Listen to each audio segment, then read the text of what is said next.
Hello viewers, আমাদের আরও একটি নতুন ভিডিওতে তোমাদেরকে অনেক অনেক শুভেচ্ছা। আমরা দেখেছি এখন বর্তমানে এআই এর ওয়েবসাইট এসছে, অনেক কিছু হচ্ছে, কিন্তু তবুও অনেকেও আছে যারা এআইকে ঠিকভাবে ইউজ করতে পারছে না। আমি এখানে এআই সম্পর্কে বলতে আসিনি, তোমরা থাম্বনেল থেকে বুঝতে পেরেছো, আমি এখানে শুধুমাত্র বলবো তোমরা কী করে কেবলমাত্র 5 সেকেন্ডের মধ্যে, জাস্ট 5 সেকেন্ড, যে কোনো ছবির ব্যাকগ্রাউন্ড তোমরা অনায়াসে চেঞ্জ করতে পারবে উইদাউট অ্যানি অ্যাপ্লিকেশন ডাউনলোড। কী করে চেঞ্জ করতে পারবে চলো আমরা তোমাদেরকে মোবাইল স্ক্রিনে নিয়ে যাচ্ছি। সাইডে মোবাইল স্ক্রিন ডিসপ্লে হচ্ছে, তোমরা দেখতে পাবে। তো তার আগে এই চ্যানেলে যদি তুমি প্রথম হও তাহলে অবশ্যই এই চ্যানেলটিকে সাবস্ক্রাইব করে যাও। তো চলো শুরু করা যাক। এখন দেখতে পাচ্ছ আমাদের যে মোবাইল স্ক্রিনটা তোমাদের সামনে ডিসপ্লে হচ্ছে, এটা আমার অনেক পুরনো মোবাইল, একটা রেডমি 4। হয়তো একটু স্লো কাজ করছে, তবুও আমি এটাতেই করছি কারণ এক্সট্রা আমার কাছে আর সেরকমভাবে ডিভাইস নেই। কী করবা, প্রথমে তোমাদের কোনো প্লে স্টোর যেতে হবে না, কিছু করতে হবে না। তোমাদের গুগল হোক বা ক্রোম হোক, যেটা ইচ্ছা তোমরা সেখান থেকেই করতে পারো। আমি এখানে ক্রোম ব্রাউজার ইউজ করি বেশি, তো ক্রোম ব্রাউজারটা ওপেন করে নিচ্ছি।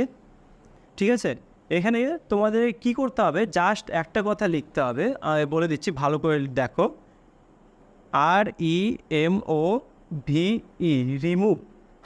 বিজি, বিজি মানে হচ্ছে, বিজি ফুল ফর্ম হচ্ছে ব্যাকগ্রাউন্ড। ঠিক আছে, এই ওয়েবসাইটের নামই হচ্ছে রিমুভ বিজি। এখানে জাস্ট তুমি ক্লিক করবে রিমুভ বিজিতে, তোমার ওয়েবসাইট খুলে যাবে। তো দেখো এখানে আমাদের রিমুভ বিজি নামে যে প্রথমেই ওয়েবসাইট, ইয়েলো কালারের ওয়েবসাইট তোমরা দেখতে পাচ্ছ, সেখানে তোমরা ক্লিক করবে এবং প্রবেশ করে যাবে। এখানে দেখো আমাদের ওয়েবসাইটটা চলে এসছে। খুব বেশি যে গণ্ডগোল বা খুব বেশি যে কঠিন ওয়েবসাইট, কোথায় কি অপশান আছে না আছে সেরকম কোনো কিছু প্রবলেম নেই। তোমরা জাস্ট দেখতে পেলে যে আমি রিমুভ ব্যাকগ্রাউন্ডে ক্লিক করলাম, এখানে এসে এই যে এই আপলোড ইমেজ ক্লিক করবে, জাস্ট তোমার যে ছবি সেটা আপলোড করে দেবে। চলো আমি আমার একটা ছবি আমি এখানে আপলোড করিয়ে দেখিয়ে দিচ্ছি।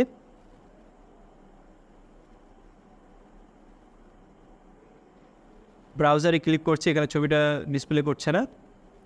ওকে, দেখো এখানে আমার নিচে একটা ছবি আছে, এই ছবিটা আমি নিলাম। তো দেখতে পেলে আমার যে ছবি চেঞ্জ হয়ে গেছে ব্যাকগ্রাউন্ড। এখানে তুমি ডাইরেক্ট ডাউনলোড অপশানে ক্লিক করে, এই যে ডাউনলোড অপশান আছে নিচে, ডাউনলোড অপশানে ক্লিক করে তুমি ডাউনলোড করতে পারো। এই অপশানে ক্লিক করলে লো কোয়ালিটি ডাউনলোড হবে। যদি তুমি চাও যে HD কোয়ালিটিতে ডাউনলোড করবে, তাহলে এই যে পাশে একটা অপশান আছে, পাশের অপশানটা ক্লিক করতে গেলে তোমাকে এখানে একটা অ্যাকাউন্ট তৈরি করতে হবে, যেটা হচ্ছে ইমেল আইডি এবং পাসওয়ার্ড দিয়ে। সেই অ্যাকাউন্টটা তৈরি করার পরে তোমাকে এখানে একদম HD কোয়ালিটিতে তোমরা ডাউনলোড করতে পারবে। এখানে তোমাদের আরও কিছু ফিচার আছে, তার মধ্যে আমি আর দুটো ফিচার তোমাদেরকে দেখিয়ে দিচ্ছি। যেখানে দেখো প্লাস আইকন আছে একটা, দেখতে পাচ্ছ প্লাস আইকন। এখান থেকে হয়তো চাইছো যে আমি ব্যাকগ্রাউন্ডটা আমি চেঞ্জ করব, ঠিক আছে। তো এখানে প্লাস আইকনে ক্লিক করবে, ক্লিক করার পরে এই ওয়েবসাইটে কিছু কিছু ছবি প্রিলোড হিসাবে থাকে আর কি, আগে থেকে এখানে আপলোড থাকে। দেখতে পাচ্ছ অনেকগুলো এখানে ছবি আপলোড আছে। যে কোনো ছবিতে তুমি যদি টাচ করো, মানে যে ছবি ব্যাকগ্রাউন্ড আমি হটালাম তার পেছন দিকে এটা চলে যাচ্ছে। দেখো এখানে কত সুন্দরভাবে এটা মানিয়ে গেছে। তুমি যদি চাও এইটা ডাউনলোড অপশানে ক্লিক করে ডাইরেক্ট এখান থেকে ডাউনলোড করতে পারবে।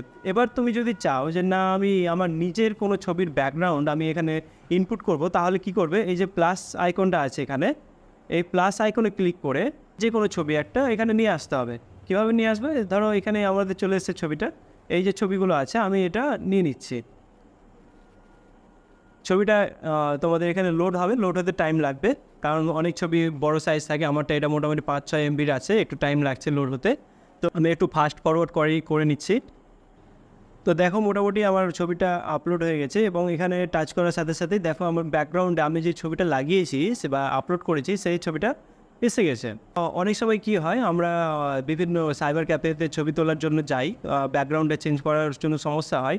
তো তোমরা সেটা নিজে থেকে চেঞ্জ করে গিয়ে তাদেরকে বলতে পারো যে আমি দিচ্ছি ছবিটা, তুমি শুধু প্রিন্ট করে দাও। তো তোমার খরচাটাও অনেকটা কমে যাবে। কী করে করবে, দেখো নিচে ফটোস আছে, ফটোসের পাশেই দেখো একটা কালার আছে, কালার অপশান আছে। এই কালার অপশানে ক্লিক করবে। কালার অপশানে ক্লিক করার পর যে কোনো তোমার যে ছবিটা তুমি যে কালারের ব্যাকগ্রাউন্ডে প্রিন্ট করতে চাইছো সেই কালারটা চয়েস করে নেবে এবং এটা ডাউনলোড করে নিলে। তো যাই হোক, এইভাবে আমাদের যে কোনো ছবির ব্যাকগ্রাউন্ড তোমরা অনায়াসে চেঞ্জ করতে পারো। এই ধরনের আরও নতুন নতুন ট্রিক দেখার জন্য এই চ্যানেলটিকে অবশ্যই সাবস্ক্রাইব করে যাও। আজকের জন্য এটুকুই, দেখা হবে পরের ভিডিওতে।